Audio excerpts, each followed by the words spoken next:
Well, folks, he's back. Donald Trump is once again fixated on tariffs. On his second day back in the Oval Office, he threatened to slap a 10% tariff on all Chinese imports. That's right. Everything from those little plastic toys your kids love to the phone, I'm pretty sure I'm legally obligated to tell you this essay was dictated to, all of it could soon be more expensive.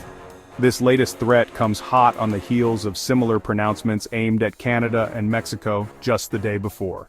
It seems our commander-in-chief has a slightly concerning obsession with import taxes. But why China? Why now? Well, to understand that, we need to delve into the mind of a man who thinks trade wars are easy to win, which, spoiler alert, they are not. This latest tariff threat is less of a carefully considered strategy and more of a knee-jerk reaction to a problem that's been brewing for decades: the U.S. trade deficit.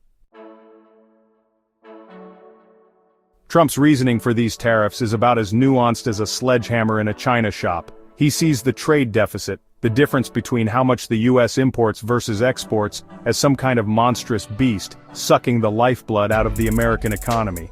Now, it's true that the U.S. does have a significant trade deficit with China, but blaming it solely on unfair trade practices is like blaming the sun for getting sunburn after you spent all day at the beach without sunscreen. The U.S. also consumes a lot, and I mean a lot of stuff. And guess what? China is really good at making stuff, often more cheaply than we can here. So, Trump's solution is to make Chinese goods more expensive, hoping this will magically force Americans to buy American-made products. But here's the thing, it's not 1950 anymore. We rely on imports for everything from raw materials to finished goods, and slapping tariffs on those imports will only hurt American businesses and consumers. Remember that whole trade war thing I mentioned earlier? Yeah, that's not just a catchy phrase I came up with. When you start slapping tariffs on goods from one country, they tend to retaliate by slapping tariffs on goods from your country. And before you know it, you've got a full-blown trade war on your hands with everyone losing out. Some economists argue that a few targeted tariffs here and there can be effective in protecting certain industries.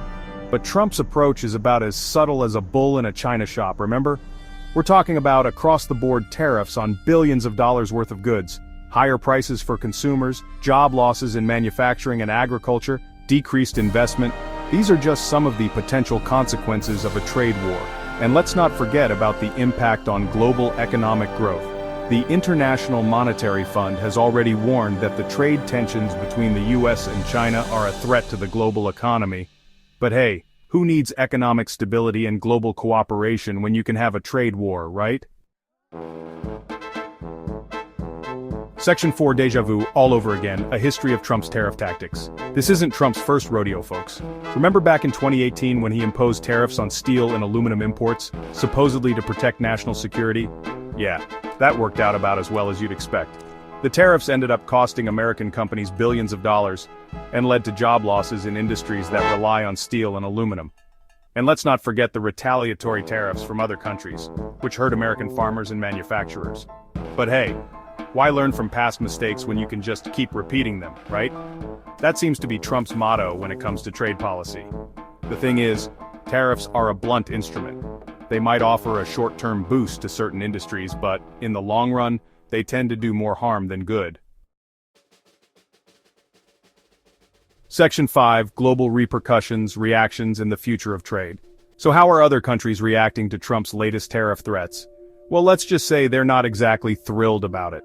China has already vowed to retaliate, and Canada and Mexico have expressed their disappointment with the US's decision. Even American businesses are speaking out against the tariffs, arguing that they will ultimately harm the US economy. But Trump, as usual, seems unfazed by the criticism. He's dug in his heels, seemingly determined to start a trade war that nobody wants. So, what does the future hold for global trade? Honestly, it's hard to say. With Trump at the helm, it's anyone's guess what he'll do next.